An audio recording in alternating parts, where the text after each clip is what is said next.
Hi, I'm Jesus Professor, Dr. Courtney, and in this episode of Guitar 101, I'm describing how I am surprised and delighted by my $150 Epiphone Les Paul. Now, there are plenty of videos out there describing the features and tone of the Epiphone Les Paul Special 1, so I'm going to focus here on my personal observations. We play on the street more than we play indoor venues, including environments with a significant risk of instruments being damaged or stolen. Sometimes we leave instruments in a locked vehicle. I wanted a cheap electric guitar to do these things with less to lose if the guitar were lost, damaged, or stolen. My main electric guitar right now is a Gretsch, and I found myself not wanting to bring the Gretsch into risky situations. Even a chance of rain had me wanting to reschedule. I wasn't finding anything suitable in the local guitar shops here in Florida. But when we evacuated to Baton Rouge during Hurricane Milton, I quickly narrowed things down between a Squire Mustang for $199 and the new Les Paul on sale for $150. I liked the look of the sky blue Mustang a lot better, but its quarter-inch cable jack was worn and unreliable, so I went with the Epiphone Les Paul. My first concerns with bargain guitars is that the neck is straight and that they stay in tune. This one had not yet been tuned, so I took a minute and tuned it at the Baton Rouge Guitar Center. I bring a clip-on tuner when checking out guitars so that I can quickly tune, as most guitars are out of tune in the guitar shops when you pick them up.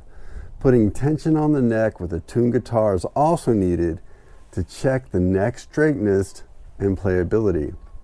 The guitar stayed in tuned well enough for the new strings that were on it when I played it at that time, and then I circled back a few hours later and tried it again. So the measured weight of the Les Paul is 6.8 pounds, which is light for a Les Paul, and also light compared with most other electric guitars that I've owned. The weight makes the guitar easier to hold while standing for longer periods, which I attribute to the light weight of the poplar wood in the body. In spite of the light weight, I am pleased with the good tone and sustained. At least to my ear, the pickups and body reproduce the classic Les Paul sound well. It doesn't sound like a Gretsch, a Strat, a PRS, or a Tele. It sounds like a Les Paul. The sustain is among the best of guitars that I've owned, though I'm unsure whether to attribute the sustain to the body, to the pickups, or to thicker strings than what I usually use. Whatever the case may be, I appreciate the sustain, especially when playing bluesier riffs. One glitch I had while practicing was that all of a sudden the strings were suddenly out of tune by about a half step. And the strings were also all about 1 millimeter further away from the fingerboard. And the neck is still perfectly straight, right? So the fingerboard is still perfectly straight. So what I think happened is that the bolt-on neck shifted relative to the body from its original factory position. I retuned it and I have not had a problem since. The other recurring thing is it doesn't have the best tuners in the world. Once they're in the spot, they stay there, but they're very sensitive. So just a little tweak of the tuner changes the tension in the string more than most other guitars that I've owned. So sometimes you overshoot and have to go back and forth, and finding the sweet spot so you're perfectly in tune is a little tricky when you're tuning it. But hey, it's a $150 guitar. That's one of the things that I accept.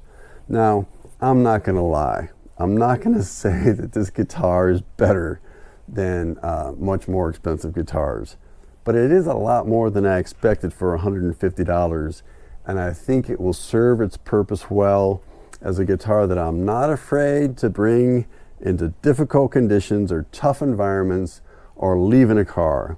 If you need a guitar to cover that niche, or for a beginner, check out the Epiphone Les Paul special one.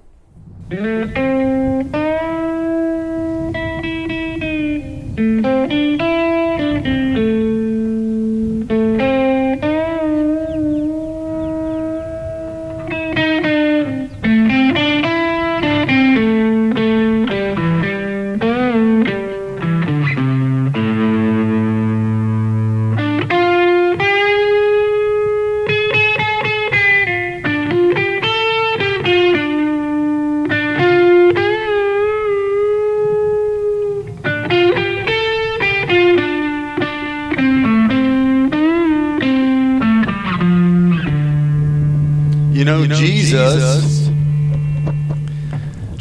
wants you.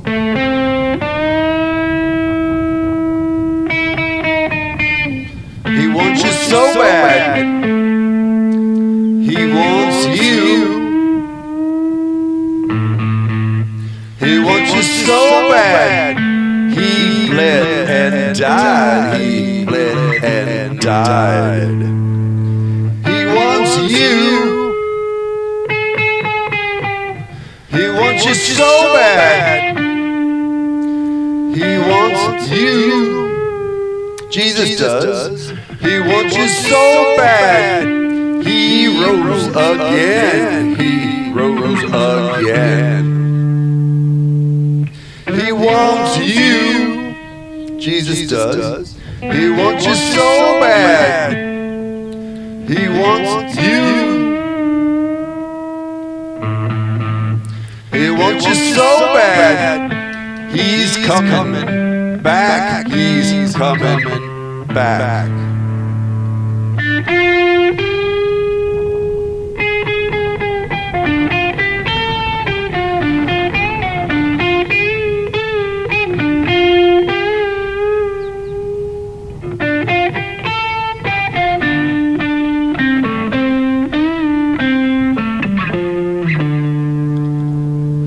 Jesus wants you to follow him. He wants you. He wants you so bad. He wants you. He wants you so bad. He bled and died. He bled and died. He wants you. He wants you so bad. He wants you. He wants you so bad. He rose again. He rose again. Jesus wants you. He wants you so bad. He wants you. He wants you so bad. He's coming back. He's coming back. Well, praise the Lord Jesus. I'm Dr. Courtney, Jesus Professor.